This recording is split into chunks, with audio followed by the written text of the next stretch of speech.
Hi friend, आज मी पालक दाल बनवणार आहे तिखट. चला तर मग आता मुगाची डाळ घेतलेला आहे मी ना, टमॅटो चिरून घेतलेला आहे. आता ह्यांना स्वच्छ धुवून घेते. मग आता पालकसुद्धा मी चिरून घेतलेला आहे. बघा निवडून वगैरे घेतलेला आहे, त्याला पण स्वच्छ धुवून घेतलेला आहे. मग आता मी कुकरमध्ये लावणार आहे. मी एक छोटासा डबा घेतलेला आहे, त्याच्यात मी घातलेला आहे. आणि कुकरमध्ये भात पण मला लावता येते आणि डाळ पण माझी आरामपैकी शिजू शकते. आणि किंवा गॅस पण आपला बचत होतो आहे, त्याच्यामुळं मी दोन्ही पण लावते. चला तर मग आता चटणी घालून घेते त्याच्यामध्ये, कारण की तिखट पालक डाळ बनवणार आहे म्हणून तिखट बनवणार आहे. आणि आता पाणी घालते, हे बघा. आणि आता कुकरमध्ये घालून घेते. भात खाली लावलेला आहे, वरती भांडं डब्यात घेतलेलं आहे डाळीचं. चला आता कुकर लावून झालेलं आहे. बघा कसं, बघा माझं डाळ शिजून झालेलं आहे. बघा पालक पण शिजलेला आहे, टमॅटो पण शिजलेला आहे. बघा आरामपैकी 4 शिट्ट्यांमध्ये माझं आरामपैकी शिजलेलं आहे. 10 मिनटात माझं भात आणि डाळ शिजलेलं आहे. पालक डाळ मी तिखट बनवणार आहे.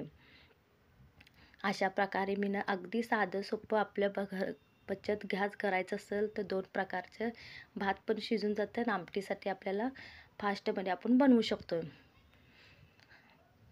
हे बघा कसं बारीक छान सॉफ्ट शिजलेलं आहे, बारीक पालकसुद्धा. चला तर मग आता मी त्याला रवीनं फिरवून घेते, बारीक पूर्ण करून घेते. चला तर मग आता बघा हे झालेलं एकजीव झालेलं आहे आणि बारीकसुद्धा करून झालेलं आहे. बघा टमॅटो वगैरे सगळं ते रस उतरलेला आहे डाळीत, पालक पण. चला तर मग आता मी फोडणी, आता मी लसूण निवडून घेते आणि का आता भांडं गॅसवर ठेवते. आता फोडणी देते तिखट डाळाची, पालकची डाळ बनवत आहे मी. मग आता चला तर मग 1 चमचा तेल घालते.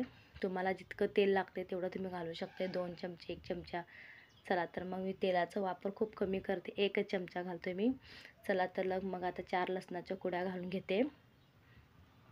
अगदी साधं सोपं आहे, तुम्ही नक्की ट्राय करा. पालकचं डाळ नक्की बनवत जावा. आणि चला तर मग आता जिरा मोहरी चवीला आणि कढीपत्ता पण घालून घ्यायचं. कढीपत्ता पण टेस्ट येते.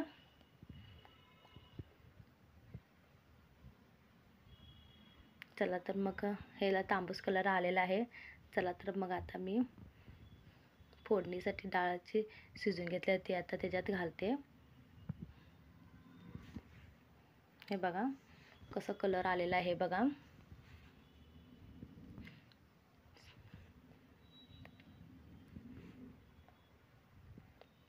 स्वाद आलेला आहे बघा छान. कोथिंबीर वरनं मी आता घालून घेते. हे बघा कोथिंबीर, तुम्ही नक्की ट्राय करा, खूप छान आहे. आता चवीनुसार मीठ घालून घेते आणि भातासोबत खूप लजीज लागते. आणि असं तुम्ही पालक डाळ मुगाची करत जावा, अगदी टेस्टी आणि अगदी साधं सोपं आहे. आणि माझ्या चॅनलला लाईक आणि सबस्क्राईब करा.